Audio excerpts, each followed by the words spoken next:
Good morning, everyone. Welcome to Satsang. Let's make some silence first.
Once again, good morning, everyone. Just reminding that we use WhatsApp as a means of communication. You can send your questions. It comes directly to me. The number appears on the comments.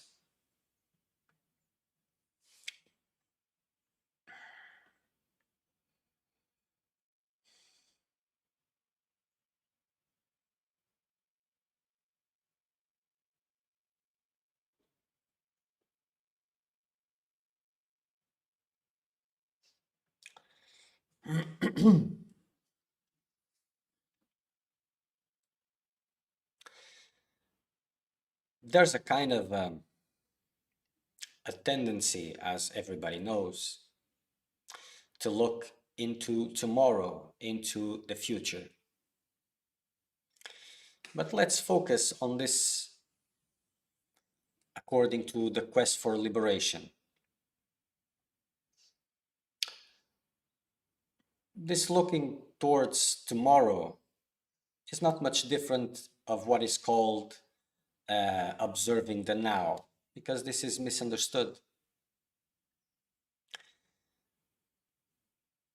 This tendency of traveling into tomorrow, avoiding the intensity of the present moment, which goes far beyond that which is observable or what appears to be happening now.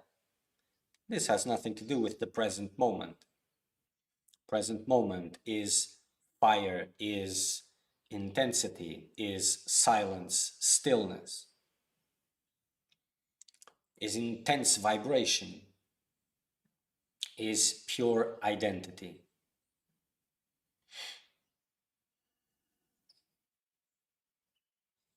So this looking at tomorrow is a way of maintaining that which is automatical.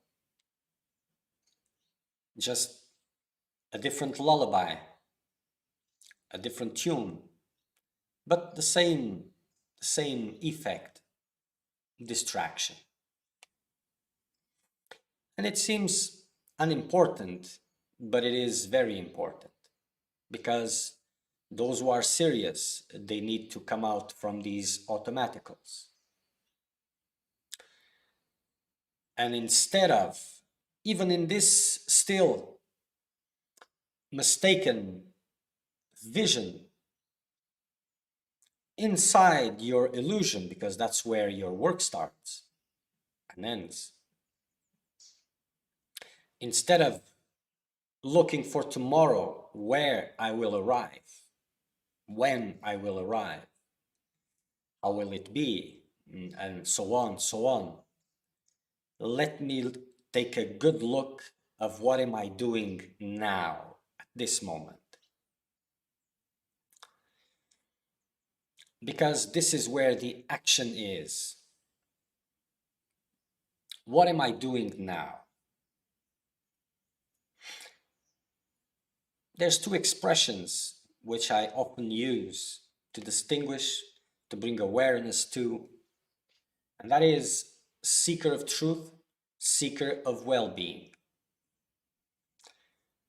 These two, they reflect an attitude towards life, towards the understanding of spirituality, of the process of liberation, which is not really always the same thing. And this terminology is very important to bring understanding to that which you are, into which direction you are walking to.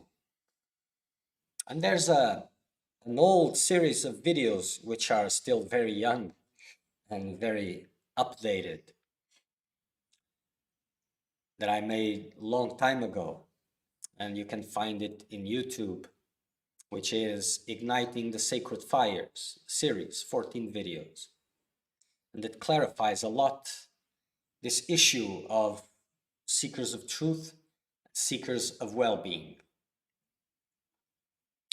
But substantially, the seeker of truth is the one who is after liberation only. Now let's go back to the seeker of well-being, and we'll come back to the seeker of truth again. The seeker of truth, they are both looking for happiness.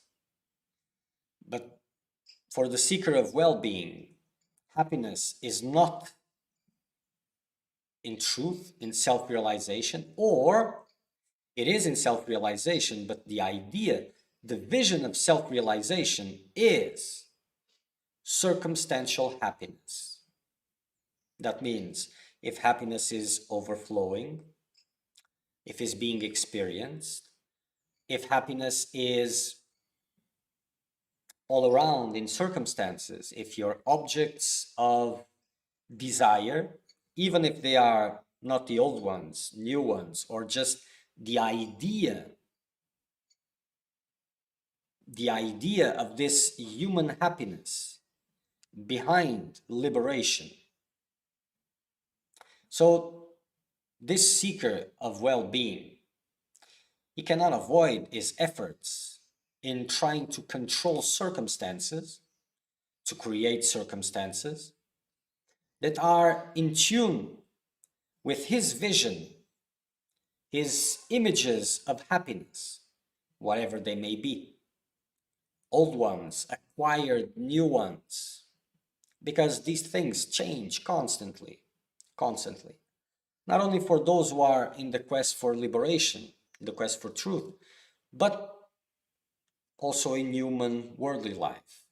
These images have to change so that you can keep pursuing. It's like you're pursuing a carrot, and that carrot needs to change. As you are coming close to it, a new one will come in front of you, more brighter, for you to follow. It's like the start again. Because if you actually reach this first carrot, you would see that it doesn't have what you're looking for. And the play would lose its interest. So you need to be entertained constantly.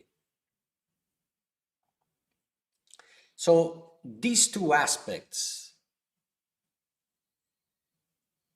are part of you.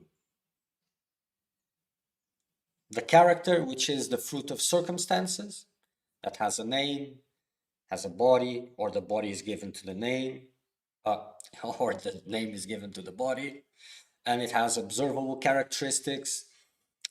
And these observable characteristics, they are a fruit of circumstances where this body has appeared. And there's the seeker of truth, the light, the brightness, that which is the presence of that truth in you. And the game, as I explained previously, is: are you paying attention? Are you focused? Or are you distracted? So the part of you which is into well-being is connected to the story of the body, to the circumstances where the body came, where it recognizes itself. The part which is the seeker of truth has no connection whatsoever with this, and wants to take you in an opposite direction.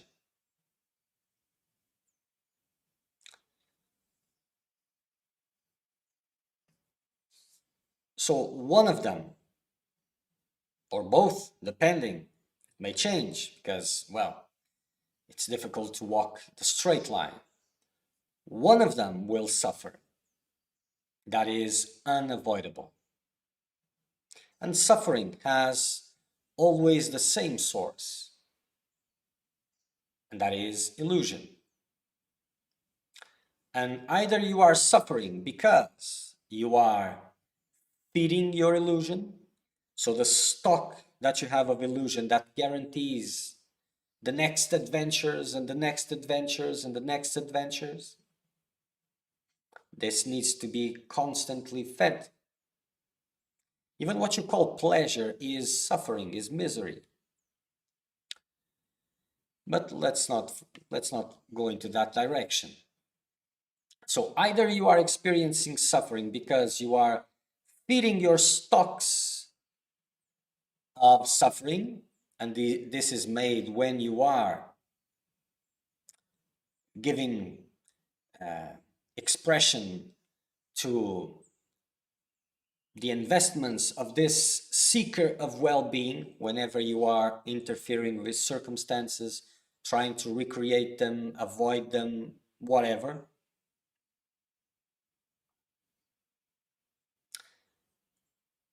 Or it can be experienced as you are emptying this stock of suffering because of all these wrong beliefs, all these circumstantial beliefs. So suffering is experienced in both ways. So when you are experiencing suffering because you are feeding these cycles of suffering, there is long-term suffering and immediate suffering. The long-term suffering is because, well, time has a different behavior for a worldly person. Cycles are longer. So as they start with the hopes, until they get to the despairs of worldly life, it may take a while. Then it may take a while to leave them also. But for the one who has a strong presence of the seeker of truth, the one who has the calling, if he is investing in the well-being part of himself, surely he is neglecting the seeker of truth in himself, and that is the immediate suffering. So we'll get the long-term suffering because he is feeding all those stocks of suffering, and immediate suffering from the part of the seeker of truth in him because, well, okay, so he's renewing hopes. He has the potentials of, or the hopes, potentials to recreate those images that he firmly believes brings happiness, or even that he doesn't already too much believes it, but it's the same. So he has this part, but in terms of his quest for truth, there's dryness, emptiness, void. Everything seems senseless. It's like, okay, this is why seekers need to fool themselves, because they cannot bear this situation in a visible way, because it's too much.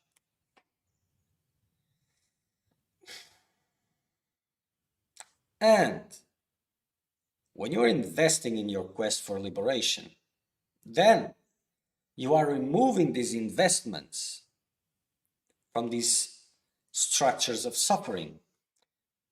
And suffering is coming intensely, immediately, as a result of removing those investments. And yes, the seeker of truth gets satisfaction for doing the right thing, but sometimes that becomes very imperceptible in the presence of so much desperation. And that desperation also is conditioned to the level of present fragilities.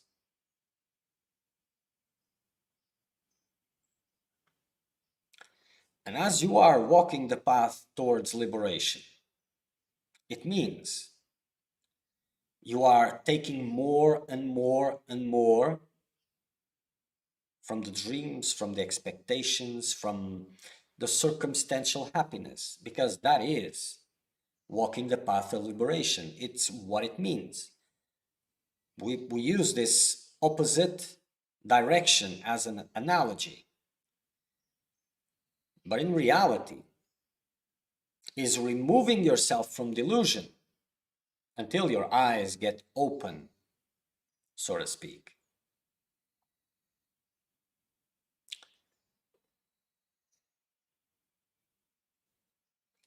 So both have suffering, both of them.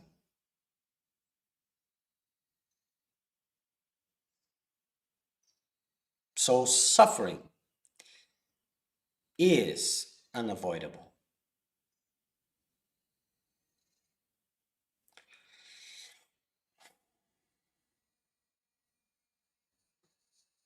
So today we see a part of society which is rooted in the quest for circumstantial happiness according to worldly values, money, safety, and all these things. And we see something rising in the horizon, of the same kind of seekers, the same kind of people. So, a part of a society which is betting their circumstantial happiness into spirituality, into the highest philosophies, lowest ones, yoga, Raja Yoga, meditation, Advaita, all these things.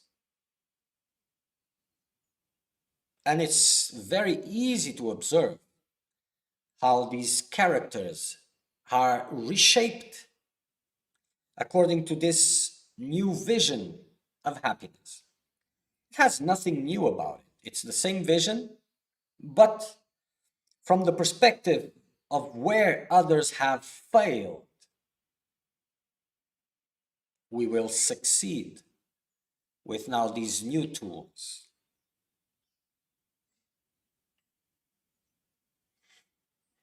But it is the same illusion, the same mistake. Because a seeker of well-being cannot endure long-term suffering. And this is why he doesn't move forward into direction of freedom. So the one who wants to control circumstances, who gets a feedback from circumstances as to whether he's doing well or doing wrong or whatever,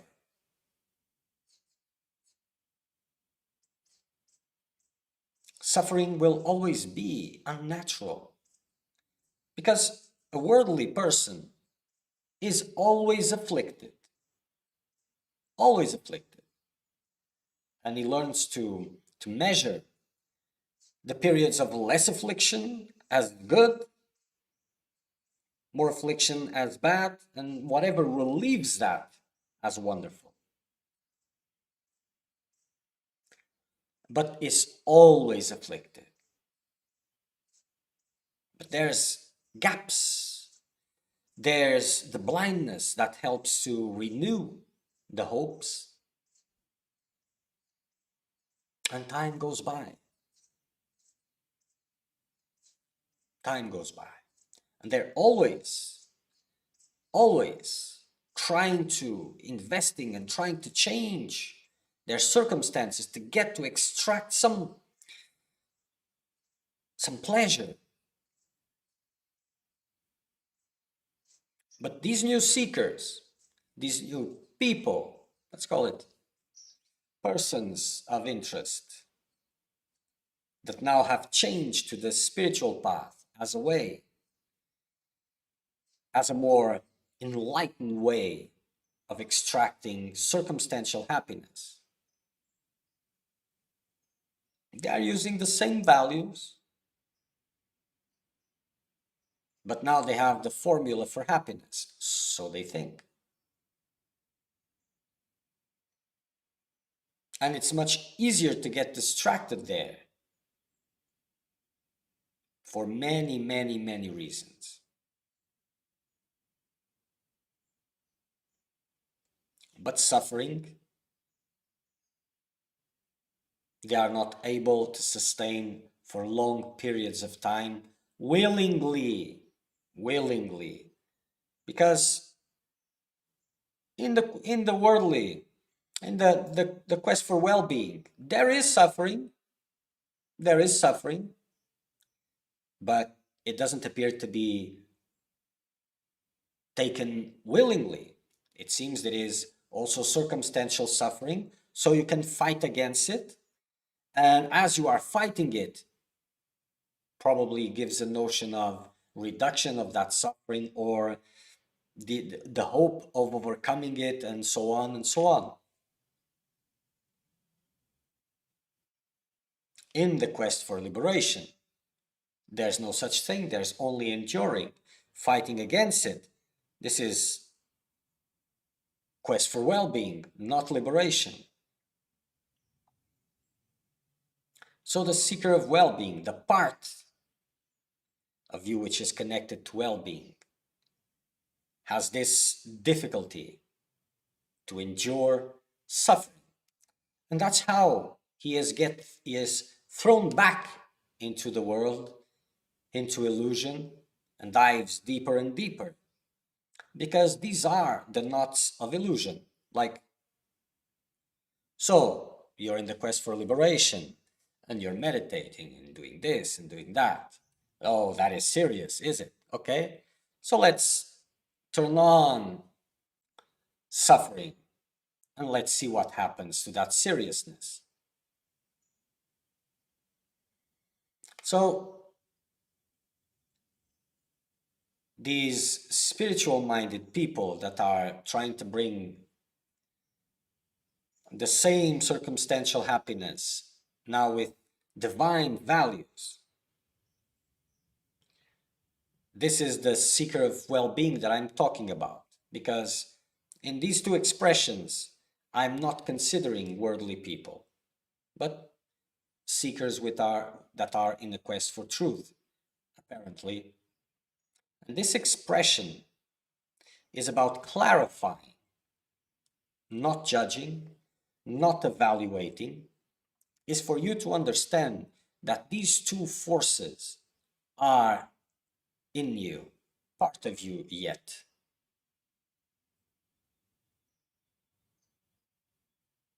So as the seeker recognizes that it is strong, the quest for liberation, and there's an urgency for that, you will have to recognize these two tendencies. And for liberation to succeed, you will have to make the transition and removing himself from the investments into his own suffering, into his own illusion. And that's the painful part. Like a drug addict, as he is trying to be free from his addiction, suffering will rise intensely to make him go back to the same substance use. He needs to endure a lot. And then, as he succeeds, he still has to keep very attention on that part so that there's no slipping again. It is the same. Even by going through immense suffering by cutting these investments, the character which depends on this will suffer, of course, but it's a fruit of his own delusion. And as you put your efforts all aligned with the quest for liberation, you need to keep attention, because it is very easy to slip, especially because, or still, if you still trust that voice which is there in your head that says, oh, but this is unimportant. You see, all the greatest creations start with small seeds, smallest particles.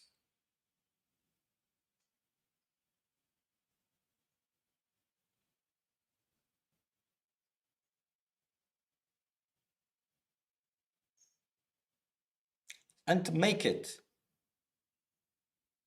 aligned. It's not that difficult. You put your efforts in intensifying your meditation, your spiritual work, and this will take time from the rest. Suffering will unfold from that. And the more you are focused, the more intense it becomes. And there's a period that seems very long, but it isn't that long. That long depends on your intensity. That's like you're just losing, and ahead of you there's nothing. And that character, the seeker of well-being, would love to make the transition from these investments, lost ones, dear ones, and establish himself into this divine vibration. There are some seekers nowadays that still are in the quest for well-being, but they are more sensitive, more prone to contact with these higher frequencies, and they use them as a way to experience well-being. Anything's possible.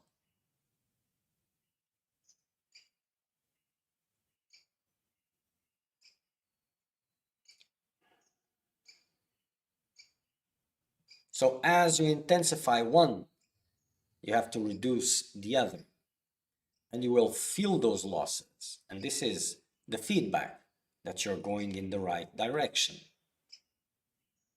And it's like flexing muscles. As you are flexing some muscles, they will become stronger. If you are flexing both muscles, you will keep this battle intense, unbearable, and there's a big chance of losing it. So the more intelligent way is to flex just one muscle, the muscles of the seeker of truth, opposing to the other ones. Because whatever you are leaving there,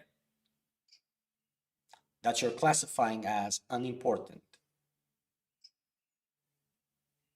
and it doesn't matter how insignificant it can be, it can hit you in a very intense way, as you least expect it, like an avalanche. Everybody knows this image of an avalanche coming, or something sliding over the hill. Maybe that's not the name avalanche. That makes that ball of snow that grows bigger and bigger and bigger and bigger. It starts with something small.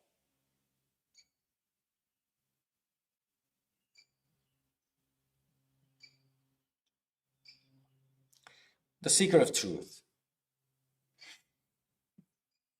is not motivated to establish momentarily peace, to establish circumstantial peace. This takes a lot of work, circumstantial peace. And it really doesn't function. It only gives you the idea that it does, because the cycles are bigger.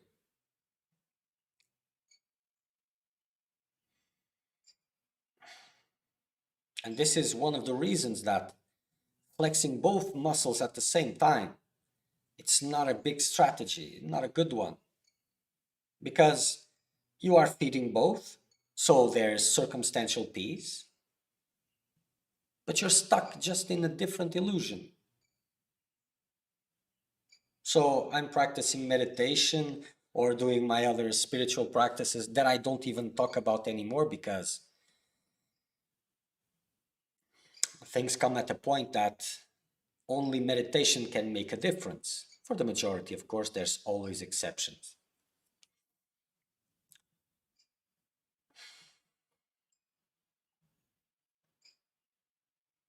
So you're doing your practices and you're taking care of your little life and your desires and this and that. And okay, so when meditation becomes more difficult, so I reduce it a little bit. and go have a walk at the beach and whatever. So, and when things are getting better, I do a little bit more meditation. Or when my circumstances are bad, I hold on more to meditation to compensate, and I walk in a balance of illusion.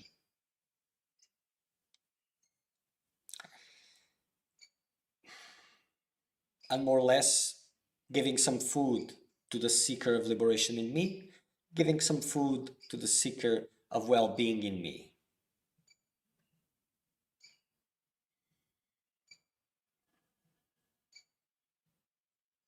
And when will liberation come? Because the thing is, or one of the things, for those who are really thirsty, these evaluations are unneeded because it's unbearable to have eyes closed. But for others that still are considering a lot of things, you see, having your eyes closed to the quest for truth is a blessing in itself, and it takes a long time.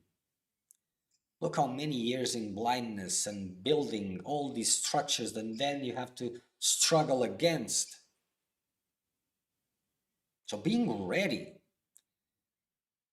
and that means being ready means knowing that it is possible, even by a glance, even as an idea, knowing that it exists, and having the tools of perception to even look at this at a glance. That takes a long time.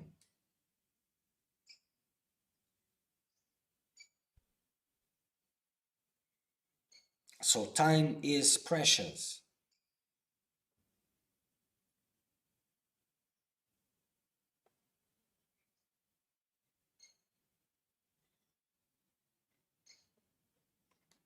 So as you are flexing both muscles, it means actually that you're just deluding yourself.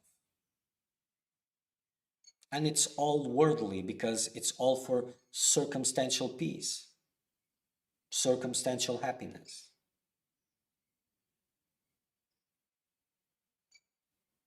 And even by going through some hardships in your spiritual practice, there's the eye of the seeker of well-being towards the future that says, oh, but then when I arrive there, then I'll be happy.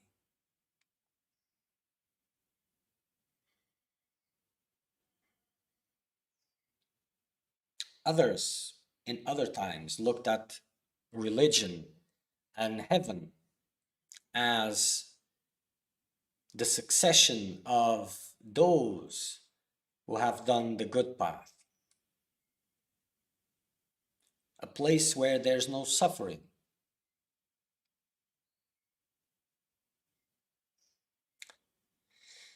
It's not much different, just different levels of illusion. And it can be, it's good, nice, wonderful, but not what I'm searching for.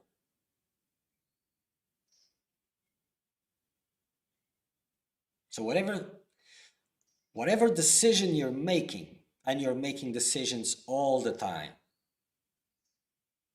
they will make a big difference.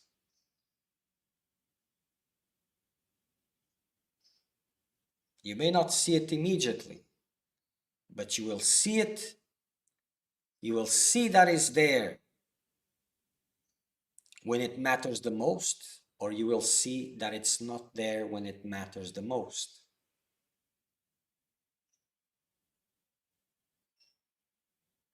There's nothing innocent. There is just one game being played: liberation or maintenance of illusion. Nothing else. Absolutely nothing else.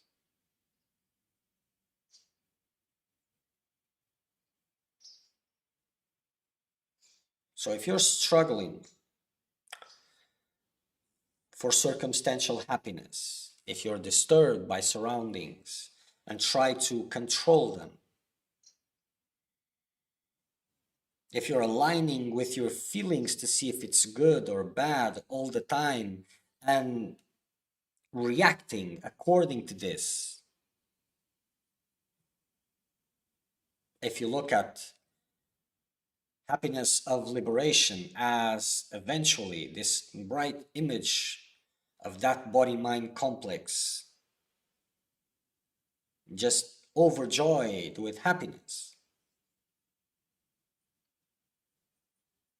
like a calf which is sucking into the cow's breast and getting that warm milk paradise.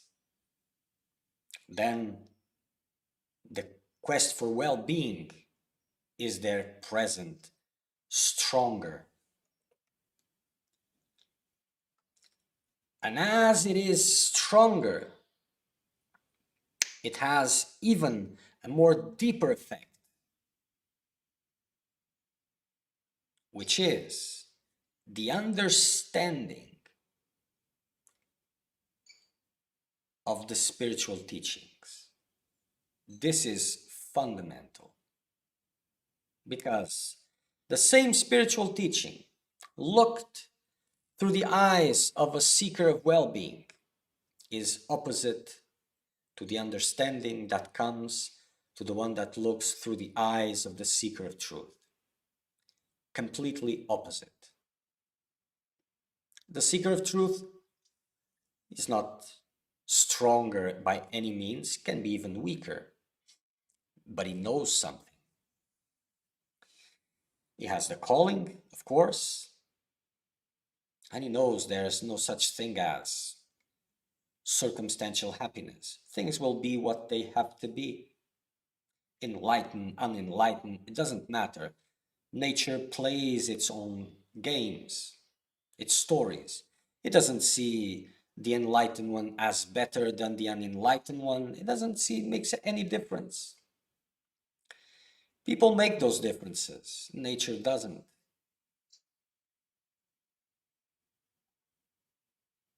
So when you hold on to this quest for liberation and you abide by its principles, you are clear that there will be suffering. But it's a suffering that is impregnated by hope. A hope of an end to it all. Not only the end of that, but of that greatness.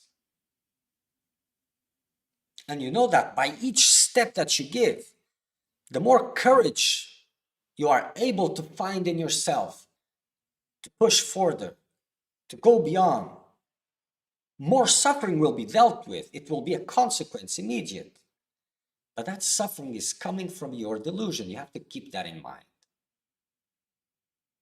It's not real.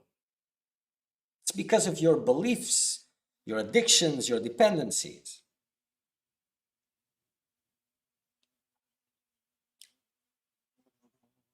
So suffering will not be an issue. It will be expected.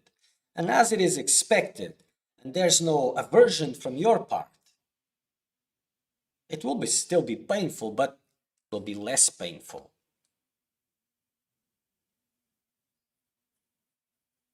But even that will not be an issue, because now you're focusing in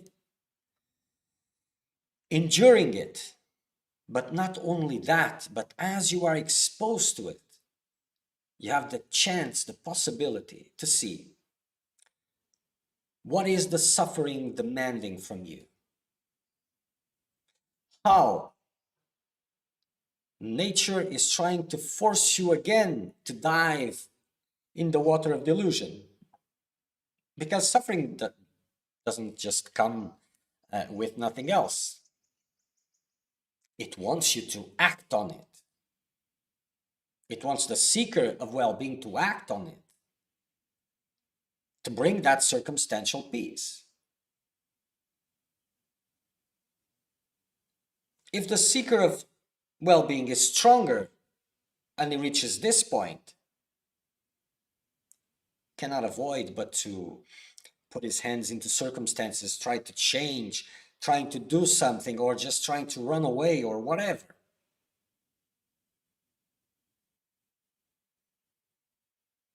They have opposite reactions.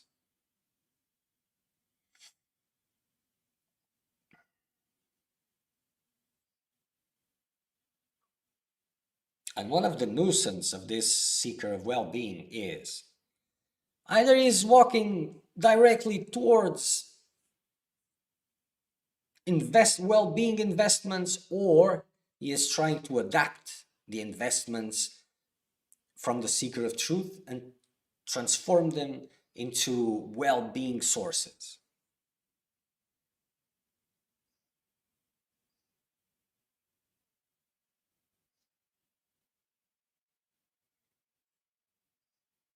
This is why focus is a must.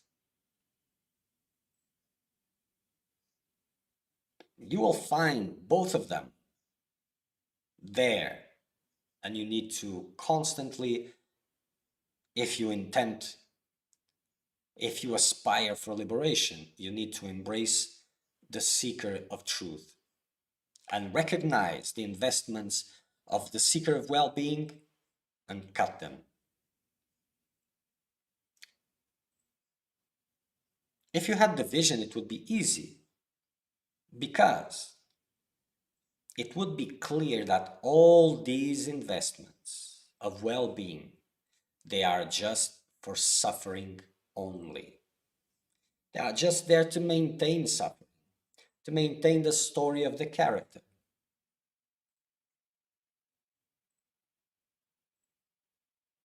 Even that which you consider pleasure is suffering.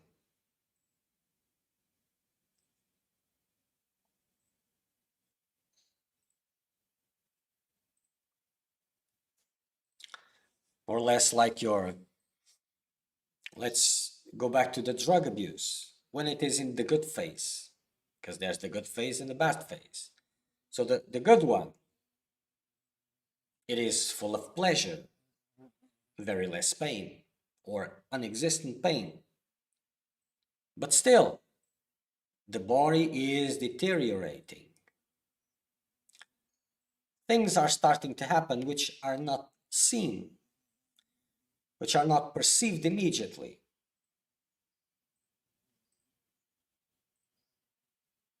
And eventually it will be visible, undeniably visible, and then unbearably visible.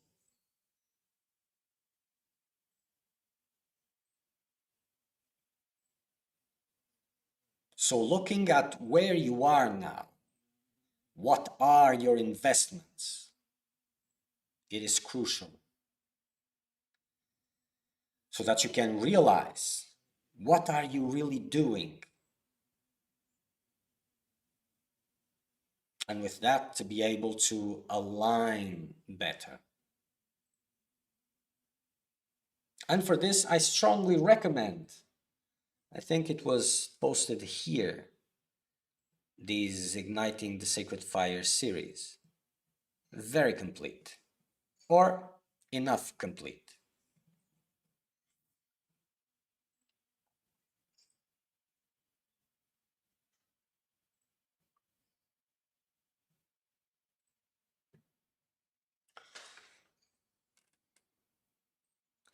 Whether past karmas affect our path towards liberation. Of course.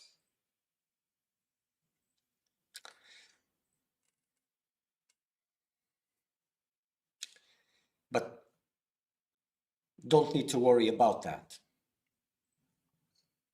All these difficulties, intense sufferings which are experienced when you're embracing the investments toward liberation, which means also letting go those investments towards illusion.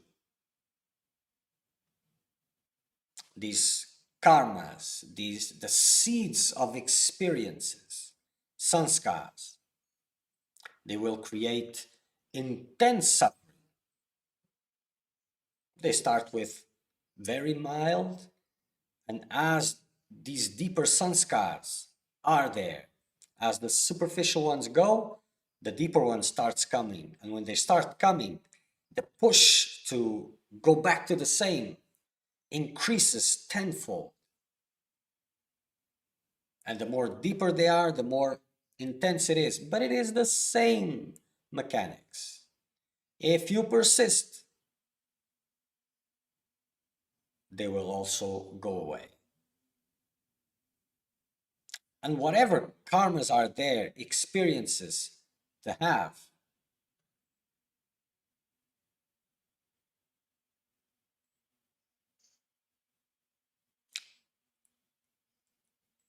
whatever you will experience will enable you to move forward. And that's what you need to know. You don't need to understand which karmas are, what do I have to experience, what have I done, what has been done to me, and all of these things. No, just keep moving.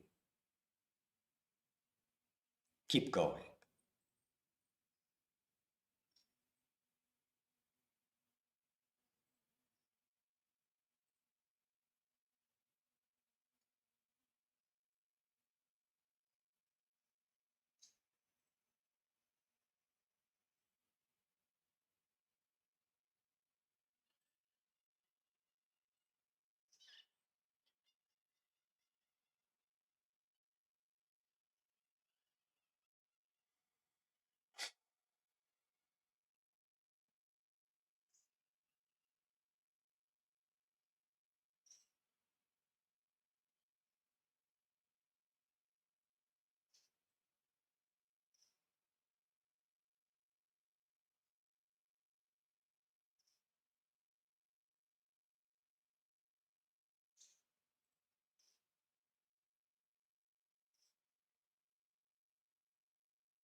Okay. So if there's no more questions,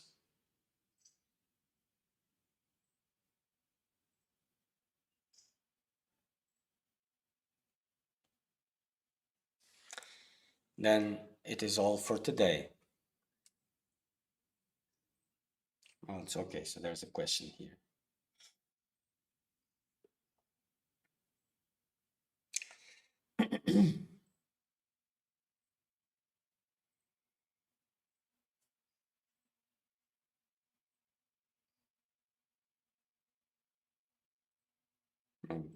But this was not from now.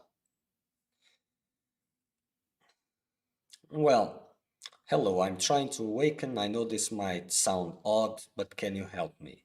Well, first of all, you need to help yourself and to understand what is this wanting for liberation? What does this mean? And for that, again, this igniting the sacred fires is complete in that sense also, because it shows the direction, clarifies many, many, many doubts, gives a broader understanding of things. And to begin with, that is more than enough. Then, if there are questions, then bring it, because this phrase that you've written, it can have many different meanings to you. So clarify that meaning first. It will become better for sure. Not just you, because having a clear vision, it's very difficult. So conquering that is very important, because everybody thinks they're doing the best that they can. But even though it may appear to be that way, it can improve a lot, infinitely more.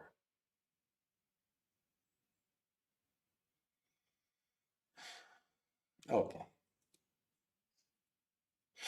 So the silent meditation retreats, 10 days, 10 hours a day, they are ongoing. And the next one will be from 29th May this month to 11th, 10, 9 to the 9th of June.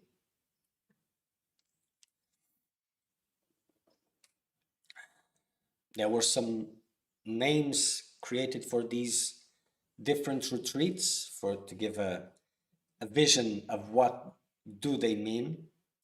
And the first one, as it has to be, is Igniting the Sacred Fires also. The name of these videos, and it makes perfectly sense. So this next retreat will be from the 29th of May to the 9th of June. Okay. So next satsang will be probably Saturday, 9:30 in the morning, Brazilian time, UTC -3. Till then, make the best use of your time, make it real. Touch.